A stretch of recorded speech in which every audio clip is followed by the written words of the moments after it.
So hi friends, welcome to our channel. Friends, మనకి మన సొంత రాష్ట్రంలో ఉన్నటువంటి యొక్క ప్రభుత్వ సంస్థ నుంచి పర్మనెంట్ సచివాలయ అసిస్టెంట్ ఉద్యోగాలకి సంబంధించి ఈ యొక్క జాబ్ నోటిఫికేషన్ అనేది రిలీజ్ చేయడం జరిగింది. ఈ యొక్క పోస్ట్కి 10+2 క్వాలిఫికేషన్ కలిగినటువంటి క్యాండిడేట్స్ అందరూ కూడా ఈ యొక్క జాబ్స్కి అప్లై అనేది చేసుకోవచ్చు. సో జాబ్లో చేరగానే మనకి 38,000 వరకు కూడా శాలరీ అనేది రావడం జరుగుతుంది. ఎలాంటి ఎక్స్పీరియన్స్ అనేది కూడా ఉండాల్సినటువంటి అవసరం అయితే లేదు. ఈ విధంగా ఈ యొక్క నోటిఫికేషన్కి సంబంధించి కంప్లీట్ డీటెయిల్స్ అన్నిటిని కూడా ఈ యొక్క వీడియోలో డిస్కస్ అయితే చేద్దాం. సో ఎవరు కూడా స్కిప్ అయితే చేయదు గైస్. ఫస్ట్ టైం మన ఛానల్ని విజిట్ చేస్తున్నట్లయితే కనుక సబ్స్క్రైబ్ అయితే చేసుకుని బెల్ ఐకాన్ కూడా యాక్టివేట్ చేసి పెట్టుకోండి. ఇంకా ఎవరైనా వీడియోని లైక్ చేయనట్లయితే కనుక డెఫినెట్గా వీడియోని లైక్ చేసేటువంటి ప్రయత్నం అయితే చేయండి guys. Okay, let's start the video. Friends, ఈ యొక్క పోస్ట్కి సంబంధించి ఇంపార్టెంట్ డేట్స్ విషయానికి వచ్చేట్లయితే కనుక ఆల్రెడీ మనకి January 31 నుంచి కూడా అప్లికేషన్ ప్రాసెస్ అనేది స్టార్ట్ కావడం జరిగింది. ఇక లాస్ట్ డేట్ విషయానికి వచ్చేట్లయితే కనుక March 3 వరకు కూడా ఈ యొక్క రిక్రూట్మెంట్కి ఆన్లైన్లో అప్లికేషన్స్ అనేవి సబ్మిట్ అయితే చేసుకోవాల్సి అయితే ఉంటుంది. సో ఇక వేకెన్సీస్కి ఎవరెవరు అప్లై చేసుకోవచ్చు అని చూసుకున్నట్టయితే కనుక the applicant must be A citizen of India అని చెప్పేసి మెన్షన్ చేయడం జరిగింది. జస్ట్ మీరు ఇండియన్ సిటిజన్ అయితే సరిపోతుంది గైస్. మీరు ఏ స్టేట్కి చెందిన వారైనా సరే అప్లై అనేది చేసుకోవచ్చు. సో మీరు ఆంధ్ర అయినా తెలంగాణ అయినా ఈ విధంగా మీరు ఏ స్టేట్కి చెందినా సరే ఈ యొక్క జాబ్స్కి మీరు ఆన్లైన్లో అప్లై అనేది చేసుకోవచ్చు. సో పోస్టుల వారిగా వేకెన్సీస్కి సంబంధించిన డీటెయిల్స్తో పాటు ఏజ్ లిమిట్, నెక్స్ట్ మనకి పే స్కేల్ అనేది ఏ విధంగా ఉంటుంది అని చూసుకున్నట్టయితే కనుక ఈ యొక్క నోటిఫికేషన్ ద్వారా మనకి డిఫరెంట్ డిసిప్లిన్స్లలో ఖాళీగా ఉన్నటువంటి పర్మనెంట్ జూనియర్ సెక్రటరియట్ అసిస్టెంట్ ఉద్యోగులకి సంబంధించి ఈ యొక్క జాబ్ నోటిఫికేషన్ అనేది రిలీజ్ చేయడం జరిగింది గైస్. సో ఇక్కడ మనకి ఏ ట్రేడ్స్లలో ఎన్నెన్ని వేకెన్సీ అనేవి కేటాయించినటువంటి డీటెయిల్స్తో పాటు ఏ క్యాస్ట్ వరకు ఎన్నెన్ని వేకెన్సీ అనేవి కేటాయించినటువంటి కంప్లీట్ డీటెయిల్స్ అన్నింటినీ కూడా మనకి ఇక్కడ నోటిఫికేషన్లో క్లియర్గా మెన్షన్ చేయడం జరిగింది. జనరల్ విభాగంలో వచ్చేసరికి టోటల్గా మనకి 10 వేకెన్సీస్, ఫైనాన్స్ అండ్ అకౌంట్స్ విభాగంలో మనకి 2 వేకెన్సీస్తో పాటుగా స్టోర్స్ అండ్ పర్చేస్ విభాగంలో మనకి 3 వేకెన్సీ అనేవి కేటాయించడం జరిగింది. అన్ని క్యాస్ట్ల వరకు కూడా వేకెన్సీ అనేవి కేటాయించడం జరిగింది. నెక్స్ట్ యూఆర్ కేటగిరీలో కూడా మనకి వేకెన్సీ అనేవి కేటాయించారు కాబట్టి ఈ యొక్క విభాగంలో ఉన్నటువంటి పోస్ట్కి మీరు ఏ క్యాస్ట్కి చెందిన వారైనా సరే అప్లై అనేది చేసుకోవచ్చు. సో ఇక పోస్ట్కి సెలెక్ట్ అయినటువంటి క్యాండిడేట్స్కి మనకి పే స్కేల్ అనేది ఏ విధంగా ఉంటుంది అని చూసుకున్నట్టయితే కనుక సెంట్రల్ గవర్నమెంట్ లెవెల్ 2 ప్రకారం అన్ని రకాల సెంట్రల్ గవర్నమెంట్కి సంబంధించి అలవెన్సెస్ అన్నీ కలుపుకుంటే దాదాపుగా మనకి 38,000 వరకు కూడా మంత్లీ శాలరీ అనేది రావడం జరుగుతుంది. సో ఇక పోస్ట్కి అప్లై చేసుకోవడానికి మీకు ఉండాల్సినటువంటి ఎసెన్షియల్ ఎడ్యుకేషనల్ క్వాలిఫికేషన్ విద్యా అర్హత విషయానికి వచ్చేటైతే కనుక 10+2 ఆర్ ఇట్స్ ఈక్వలెంట్ క్వాలిఫికేషన్ అని చెప్పేసి మెన్షన్ చేయడం జరిగింది. సో మీరు ఏ విభాగంలో ఇంటర్ పాస్ అయినా, ఐటీఐ చేసినా, డిప్లొమా కంప్లీట్ చేసినా సరే ఈ యొక్క జాబ్స్కి మీరు అప్లై అనేది చేసుకోవచ్చు. సో దీంతో పాటుగా మనకి టైపింగ్కి సంబంధించిన స్కిల్స్ అయినా కూడా మీకు ఉండాలి అని చెప్పేసి ఇక్కడ మనకి రిక్రూట్మెంట్ నోటిఫికేషన్లోనే క్లియర్గా మెన్షన్ చేయడం జరిగింది. సో ఎటువంటి ఎక్స్పీరియన్స్ కానీ ఎటువంటి ఎక్స్ట్రా సర్టిఫికేట్స్ అంటూ కూడా మనకి ఏమి కూడా ఉండాల్సినటువంటి అవసరం అయితే లేదు గైస్. నెక్స్ట్ ఈ యొక్క పోస్ట్కి అప్లై చేసుకోవడానికి మీకు ఉండాల్సినటువంటి ఏజ్ లిమిట్ విషయానికి వచ్చేట్లయితే కనుక సో మీకు మినిమం ఏజ్ అనేది 18 ఇయర్స్ అయితే కంప్లీట్ అయి ఉండాలి. జనరల్ అభ్యర్థులు వచ్చేసరికి 28 ఇయర్స్ వరకు కూడా అప్లై అనేది చేసుకోవచ్చు.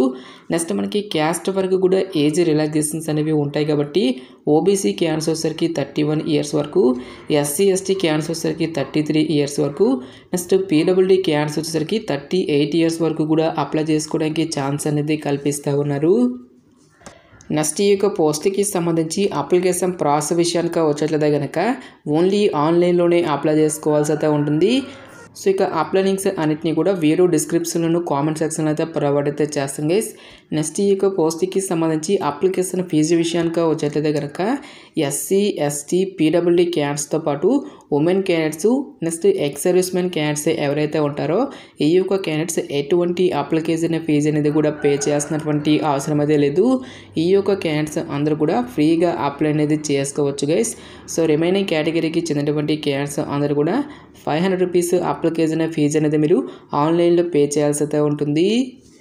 నెక్స్ట్ ఈ యొక్క నోటిఫికేషన్ ద్వారా భర్తీ చేసినటువంటి ఈ యొక్క సచివాలయ అసిస్టెంట్ ఉద్యోగులకి సంబంధించి సెలక్షన్ ప్రాసెస్ అనేది ఏ విధంగా ఉంటుంది అని చూసుకున్నట్లయితే కనుక కేవలం మనకి ఒకే ఒక రిటర్న్ ఎగ్జామినేషన్ ద్వారా ఈ యొక్క వేకెన్సీస్కి సంబంధించి సెలక్షన్ అనేది కంప్లీట్ అయితే చేయడం జరుగుతుంది గైస్.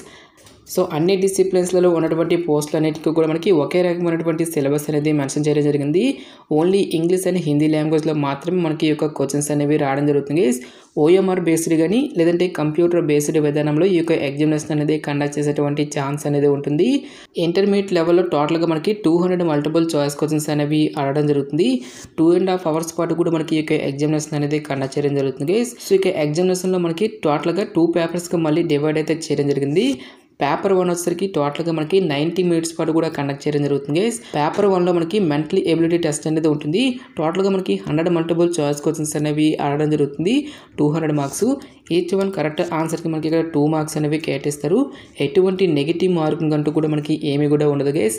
సో అన్ని క్వశ్చన్స్కి కూడా మనము అటెంప్ట్ అనేది చేయొచ్చు. సో టాపిక్స్ కనుక చూసుకున్నట్లయితే కనుక general intelligence, quantitative aptitude, reasoning, problem solving, situational judgement అనేటువంటి ఈ యొక్క పర్టికులర్ టాపిక్స్ నుంచే రిలేటెడ్గా మనకి క్వశ్చన్స్ అనేవి రావడం జరుగుతుంది. ఎవరైతే ఇక పేపర్ 1ని క్లియర్ చేసినటువంటి క్యాండిడేట్స్కి ఫర్దర్గా మనకి పేపర్ 2 అనేది కూడా కండక్ట్ చేయడం జరుగుతుంది. పేపర్ 2 వచ్చేసరికి టోటల్గా మనకి 1 hour పాటు కూడా కండక్ట్ చేయడం జరుగుతుంది. టాపిక్స్ కనుక చూసుకున్నట్లయితే కనుక జనరల్ అవేర్నెస్ నుంచి మనకి 50 క్వశ్చన్స్, ఇంగ్లీష్ లాంగ్వేజ్ నుంచి 50 క్వశ్చన్స్ అనేవి అడగడం జరుగుతుంది. ఈచ్ వన్ కరెక్ట్ ఆన్సర్కి ఇక్కడ మనకి 3 మార్క్స్ అనేవి కేటాయిస్తారు. ప్రతి రాంగ్ ఆన్సర్కి కూడా మనకి 1 మార్క్ అనేది డిడక్ట్ చేయడం జరుగుతుంది. సో ఎవరైతే ఇక పేపర్ 2ని కూడా క్లియర్ చేసినటువంటి క్యాండిడేట్స్కి ఫర్దర్గా మనకి టైపింగ్కి సంబంధించిన స్కిల్ టెస్ట్ అనేది కండక్ట్ చేయడం జరుగుతుంది. సో ఇక స్కిల్ టెస్ట్ అనేది జస్ట్ మనకి క్వాలిఫై నేచర్లో మాత్రమే ఉంటుంది. ఫైనల్ మెరిట్ అనేది మాత్రం ఓన్లీ రిటర్న్ ఎగ్జామినేషన్లో వచ్చేటువంటి మార్క్స్ని బేస్ చేసుకుని అభ్యర్థులను అయితే షార్ట్ లిస్ట్ అయితే చేయడం జరుగుతుంది. నెక్స్ట్ మనకి ఎగ్జామినేషన్ సెంటర్స్ అనేవి కూడా మనకు సొంత రాష్ట్రాల్లోనే ఉంటాయి కాబట్టి డెఫినెట్గా ఈ యొక్క రిక్రూట్మెంట్కి అప్లై అనేది చేసుకోండి. సో ఇక జాబ్ నోటిఫికేషన్ అనేది మనకి ఎక్కడి నుంచి వచ్చింది అని చూసుకున్నట్లయితే కనుక CSIR కింద పనిచేస్తున్నటువంటి Indian institute of chemical technology అనేటువంటి యొక్క ప్రభుత్వ సంస్థ అనేది మనకు హైదరాబాద్లో అయితే ఉండడం అనేది జరిగింది గైస్. సో ఇక పోస్టింగ్కి సెలెక్ట్ అయినటువంటి క్యాండిడేట్స్కి జాబ్ పోస్టింగ్ అనేది కూడా మనకు హైదరాబాద్లోనే ఉంటుంది కాబట్టి క్వాలిఫికేషన్ ఉన్నటువంటి ప్రతి ఒక్క క్యాండిడేట్ కూడా ఈ యొక్క ఆపర్చునిటీని అయితే యూటిలైజ్ అయితే చేసుకోండి. సో ఇక నోటిఫికేషన్కి సంబంధించిన లింక్స్ అన్నిటిని కూడా వీడియో డిస్క్రిప్షన్లోను కామెంట్ సెక్షన్ అయితే ప్రొవైడ్ అయితే చేస్తాను గైస్. ఇంకా ఇక నోటిఫికేషన్కి సంబంధించి మీకు ఎటువంటి డౌట్స్ వచ్చినా సరే నాకు కామెంట్ సెక్షన్లో కామెంట్ అయితే చేయండి. ఇటువంటి మరిన్ని జాబ్ అప్డేట్స్ కోసం మన ఛానల్ని సబ్స్క్రైబ్ చేసుకుని బెల్ ఐకాన్ కూడా యాక్టివేట్ చేసి పెట్టుకోండి. సో ఇది ఫ్రెండ్స్ ఇవాల్టి వీడియో. రేపు మరొక మంచి జాబ్ అప్డేట్తో మళ్ళీ మీ ముందుకు రావడం జరుగుతుంది. Thanks for watching this video.